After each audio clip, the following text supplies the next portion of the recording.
ಈ ಭಾವನೆ ಅಹಂಕಾರಕ್ಕೆ ತಿರುಗಿತು. ಪರಿಣಾಮವಾಗಿ ಅವರ ಪ್ರೀತಿ ಮತ್ತು ಧರ್ಮದ ಆಚರಣೆ ಕರ್ಮಠ ಆಚರಣೆಗಳಾದವು.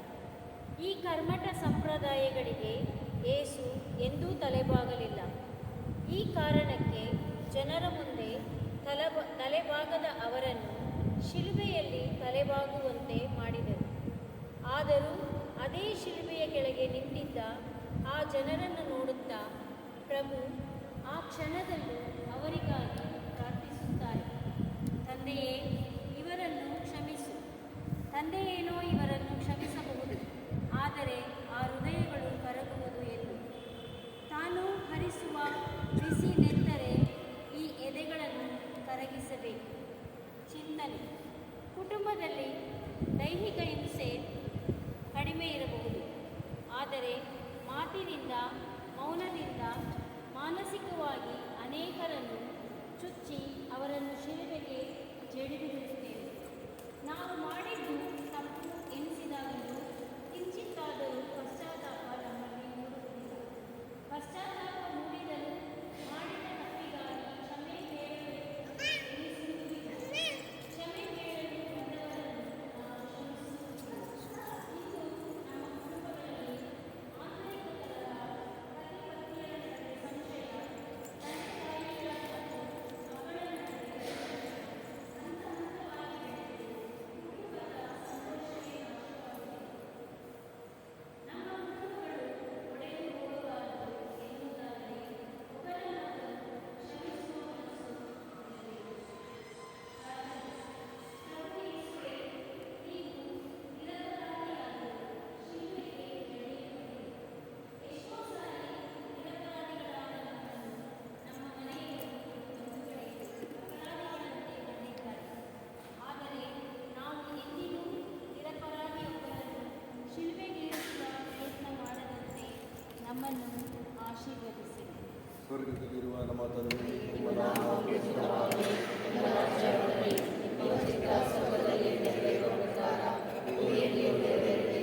ನಮ್ಮ ಅನುದಿನದ ಆಹಾರವನ್ನು ಇಂದು ನಮಗೆ ನೀಡಿರಿ.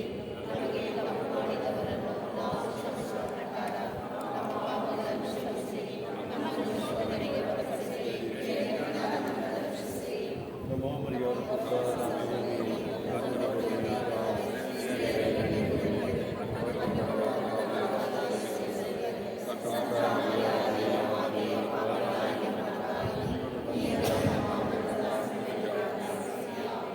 ಪಿತನಿಗೂ ಸುತನಿಗೂ ಪವಿತ್ರಾತ್ಮರಿಗೂ ಮಹಿಮೆಯಾಗಲಿ.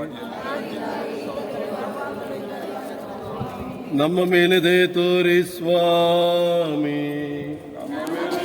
ದಯೆ ತೋರಿ ಸ್ವಾಮಿ. ವಿಶ್ವಾಸಿಗಳ ಆತ್ಮಗಳು ಸರ್ವೇಶ್ವರನ ಕೃಪೆಯಿಂದ ಸಮಾಧಾನದಲ್ಲಿ ವಿಶ್ರಮಿಸಲಿ.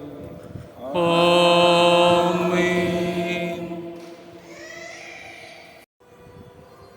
ಹಿಂಗೇನಿಲ್ಲ. ಶಿಲುಬೆಯ ಜ್ಞಾಪಕದೊಂದಿಗೆ ಹೀಗೆ ಪ್ರಾರ್ಥನೆ ಮಾಡಿಕೊಂಡಿದ್ದಾರೆ. ಎಲ್ಲರನ್ನು ಆಶೀರ್ವದಿಸಿರಿ. ಕುಟುಂಬದಲ್ಲಿ ಶಾಂತಿ, ಸಮಾಧಾನ, ಅನಾರೋಗ್ಯ ಇದ್ದವರಿಗೆ ಒಳ್ಳೆಯ ಆರೋಗ್ಯವನ್ನು ನೀಡಿರಿ. ಓ ಯೇಸುವೆ, ನೀನು ನಮಗೋಸ್ಕರ ನಮ್ಮ ಪಾಪಗಳಿಂದ ನಮ್ಮನ್ನು ಮುಕ್ತಿಗೊಳಿಸಲು ಶಿಲುಬೆಯನ್ನು ಹೊತ್ತುಕೊಂಡು ಹೋಗಿ ನಮಗಾಗಿ, ಈ ಜಗತ್ತಿಗಾಗಿ ನೀವು ಜಗತ್ತಿನ ರಕ್ಷಣೆಗಾಗಿ ಆ ಶಿಲುಬೆಯಲ್ಲಿ ಪ್ರಾಣ ಕೊಟ್ಟು ನಮ್ಮನ್ನು ಆಶೀರ್ವದಿಸಿದ್ದಕ್ಕಾಗಿ ನಾವು ತುಂಬ ಹೃದಯದಿಂದ ನಿಮ್ಮಲ್ಲಿ ಪ್ರಾರ್ಥನೆ ಮಾಡುತ್ತೇವೆ. ಎಂದರೆ ಸ್ವಾಮಿ, ನಮ್ಮ ಜೀವನ ಕೂಡ ನಿನ್ನ ಹಾಗೆ ಆ ಶಿಲುಬೆಯ ಪಾದದಲ್ಲಿ ಬೇರೆಯವರನ್ನು ಪ್ರೀತಿಸಿ ಗೌರವಿಸಿ ಒಂದಾಗಿ ಬಾಳಲು ನಮಗೆ ಪ್ರತ್ಯೇಕವಾಗಿ ಇಲ್ಲಿ ನೆರೆದಿರುವ ಎಲ್ಲ ಯುವ ಪ್ರಜೆಗಳಿಗೆ ಆಶೀರ್ವದಿಸಿದ್ದೀರಿ. ಮಕ್ಕಳನ್ನು ಕಾಪಾಡಿರಿ, ಎಲ್ಲರನ್ನೂ ಸಂತೈಸಿರಿ. ಪ್ರತ್ಯೇಕವಾಗಿ ನೋವುಗಳಿಂದ, ಕಷ್ಟಗಳಿಂದ ಇರುವ ಅಕ್ಕ ತಂಗಿಯವರಿಗೆ, ಅಣ್ಣ ತಮ್ಮಂದಿರಿಗೆ